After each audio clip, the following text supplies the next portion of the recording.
E é muito, muito carinhoso e atencioso da Michele falar, né? Porque a gente também vê um pouco da correria nos consultórios, né? E aí muitas vezes não dá nem tempo de orientar os pacientes, o paciente, tanto dos prés quanto dos pós-operatórios e de algumas situações que podem acontecer, né? Então, que bom que você, assim como eu, reserve esse tempo, esse carinho para os pacientes, né? Tanto homens quanto mulheres, mas que é necessário, a gente está cuidando da saúde de alguém. E essa pessoa escolheu a gente para cuidar da saúde deles. Então, isso para mim é um divisor de água. Você começar a pensar assim é uma viradinha de chave, né? Mas é muito importante. Vamos falar um pouquinho para os pacientes, para os colegas dentistas. Tem muito recém-formado que assiste meu podcast e depois vem mandando mensagem. E até peço para que vocês, recém-formados, ou colegas que tenham dúvida, que me mandem no direct ou comentem aqui no podcast. Tem vergonha de comentar no podcast. Mas me manda no direct, enfim, me manda e-mail de temas que vocês gostariam, né? Com a Michele, com outros colegas também, que eu trago aqui para vocês, tá? Vamos falar um pouquinho dos músculos que estão envolvidos no tratamento de bruxismo, né? A gente acabou de falar um pouquinho aqui sobre o masseter, mas existem vários outros músculos. Eu tenho um aqui bem específico que essa semana eu estava vendo a temporada 5, que acabou de lançar do The Chosen, episódio 1, você já viu? Já vi. Então, eu fiquei assistindo com aquele meu rolinho de pedra, liberando essa musculatura que Michele vai falar agora, que, gente, no meu caso, é a mais tensionada. Fala pra mim um pouquinho desses músculos. Então, quando a gente pensa no bruxismo, a gente pensa no masseter e no temporal. Mas também você pode ter o trapézio relacionado. Então, eu, por exemplo, quando eu estou trabalhando demais, eu acabo contraindo, é postural, né? A postura, e aí começa a refletir, e aí é masseter e temporal. Quando a gente pensa em cefaleia tensional, é muito mais complexo, né? E aí a gente tem todos esses músculos envolvidos. Mas a gente tem que avaliar caso a caso. Às vezes tem paciente que é só masseter, paciente que é masseter e temporal.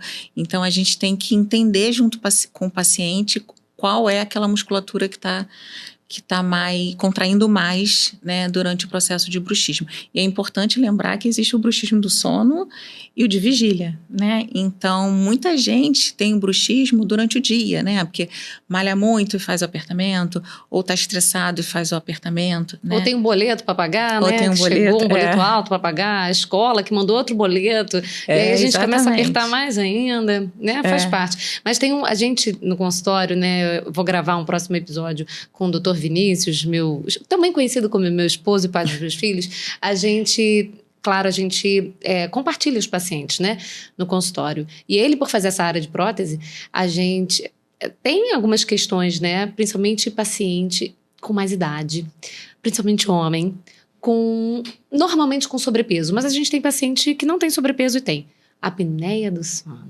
E aí, o tratamento, o manejo odontológico voltado para a toxina botulínica desses pacientes, a gente tem algumas questões que seria, de repente, legal você falar um pouquinho também. Isso não tá no nosso roteiro, tá? Pessoal, tô pegando Michele desprevenida. Mas porque é um bruxismo de proteção, né? O paciente, na verdade, ele para de respirar de noite, isso é muito sério.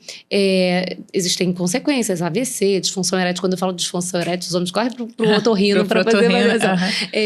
Mas é um bruxismo que o organismo está fazendo para acordar o paciente, junto com o pico hipertensivo, junto com outras coisas. Então, a atuação do dentista nesse tipo de bruxismo, e que é muito comum em mulher também, tá? Então, é muito comum, é diferente. Você indica a aplicação de toxina nesses casos? Eu indico. Mas é até bom a gente fazer esse podcast falando que a toxina vai muito além da estética, né? Porque ainda há uma resistência muito grande do uso da toxina. Eu, por exemplo, tenho um paciente, 70 e poucos anos, um bruxismo severo, assim, de desgastar todo o dente e quase que expor o canal. E aí ele tem indicação, ele usa a placa, ele tem indicação de fazer toxina. Uma filha é médica, a outra filha é dentista, e ele não aceitou de jeito nenhum fazer a toxina porque acha que é para fins estéticos. E ele fez a polissonografia, porque tem paciente que tem resistência, né? Nós, dentistas, temos ainda algumas barreiras de solicitar alguns exames, alguns, né, tratamentos, e muitas vezes a gente já sabe, né? Mas a gente precisa encaminhar para um colega médico, normalmente otorrino, para fazer essa solicitação ao plano de saúde da polissonografia. E aí até a colocação dos eletrodos, né, muitas vezes não são colocadas da maneira correta, por mais que a gente coloque na prescrição que a gente quer ver o bruxismo, associar a contração muscular desses músculos que Michele acabou de falar com o horário que o paciente está fazendo a apneia. Por isso é tão importante esse exame, né? A polissonografia do sono. Hoje em dia já pode fazer em casa, né? Antigamente você tinha que dormir num lugar, e aí era complicado até você de fato acreditar que aquele exame estava imitando a situação rotineira do paciente dormindo em casa, porque ele estava dormindo numa clínica. Então, claro que, né, ele já estava estressado, já ia ser tudo naturalmente diferente. Não era o travesseiro adequado, exatamente, mas agora você tem possibilidade de fazer esse exame em casa. E eu encontro no consultório ainda muita resistência dos pacientes, até familiares que são meus pacientes, quando eu sugiro essa possibilidade, né? Exame. Então, a gente também tem na odontologia, né, muitos medicamentos que estão sendo usados hoje em dia para diversos transtornos que eu brinco. Quem nasceu primeiro, o ovo ou a galinha, né? Hoje em dia a gente tem muito mais condição de fazer diagnóstico de qualquer coisa, tanto de imagem quanto de comportamental, por exemplo. Então, é fácil dizer que hoje em dia está todo mundo com algum transtorno. E não tinha antes. Quem disse que não tinha antes, né? A gente não o diagnóstico era mais difícil. O diagnóstico era muito mais difícil, seja por imagem ou seja de maneira comportamental. Então, mas eu vejo que a medicação que é usada para a maioria desses, principalmente dos transtornos comportamentais, ela não está na bula. Michele, eu falo para o paciente, isso não está na bula, infelizmente.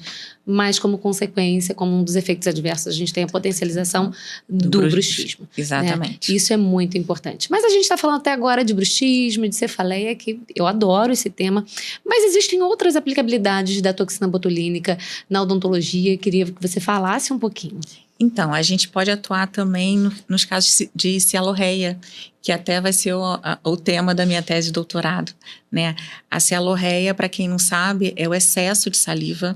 Na verdade, ela pode ser o excesso de saliva ou uma dificuldade na deglutição em pacientes neurológicos, né, com doença de Parkinson, esclerose lateral amiotrófica, paralisia facial. Então, esses pacientes neurológicos, por exemplo, eles têm dificuldade de deglutir. E aí a gente fala que é a cialorreia posterior. E às vezes essa deglutição pode provocar broncoespasmo, uma série de consequências. Então a toxina, a gente pode atuar aplicando a toxina nas glândulas maiores, principalmente parótida e submandibular, que são responsáveis por 70% da salivação. Então você aplica a toxina nessas glândulas e aí você tem o benefício da diminuição do fluxo salivar. Você não tira todo o fluxo salivar, você diminui e aí você dá mais qualidade de vida para esse paciente, né? Principalmente pacientes internados, gente, na UTI, que às vezes está com tubo, enfim, melhorar aquele aspecto. Então, tem sido muito utilizado e é uma coisa que as pessoas não falam muito e a gente tem até dificuldade de encontrar cursos que capacitem, né? Sim. Na verdade, é um gap aí.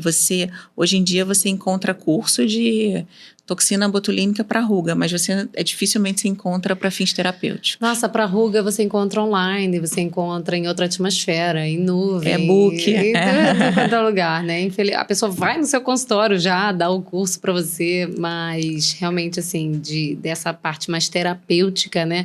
Infelizmente, não tem tanto apelo comercial e aí fica um pouquinho deixado de lado. É tão importante, né? E é super importante. Você falou um pouquinho do protocolo da aplicação da toxina no caso de cialorreia, que seria, por exemplo, na parótida. Uhum. Então, existe um protocolo, né? Existe para aplicação.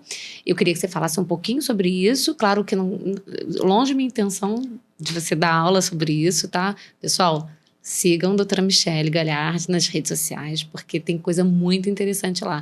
Essa doutora aqui é um livro aberto de conhecimento. Ela está fazendo doutorado, né? Hoje o papo está em outro nível. Eu vou dar um spoiler. Em breve teremos um curso de aplicação terapêutica. Olha que coisa legal, gente. Porque foi um gap que até quando eu comecei a estudar, até hoje eu tenho dificuldade de encontrar. Eu falo, gente, deixa eu aprimorar meu conhecimento terapêutico e você não encontra. Então, um projeto já. Você vai vir para sanar exatamente. esse gap, né? E eu tenho um outro gap que a gente conversou um pouquinho sobre isso, que é a parte mais administrativa e de marketing do consultório. Exatamente. A gente, depois de pouco tempo de profissão, né, Mi? A gente tem só 5 anos de profissão, né? Só 23. A gente acaba percebendo esses gaps, coisas que infelizmente não são ensinadas. Na faculdade, acho que é tanta coisa para ensinar, né? Michele também é professora universitária. Eu acho que tem tanta coisa para a gente apresentar. Eu acho que 4 anos e meio, 5 anos ainda é muito pouco tempo, né? Porque a odontologia que cada vez mais é uma profissão, uma ciência gigantesca, que cada vez mais a gente tem mais conhecimento, mais artigo, mais técnica, mais protocolo, que realmente fica muito difícil de você apresentar, e para pessoas tão jovens também, que não têm maturidade muitas vezes a assimilar. Então, a gente vai percebendo esses gaps, tanto na graduação e na nossa vida profissional, porque falta informação, a gente não tem acesso a essas informações com facilidade na internet, a gente não acha cursos dessas coisas. Exatamente.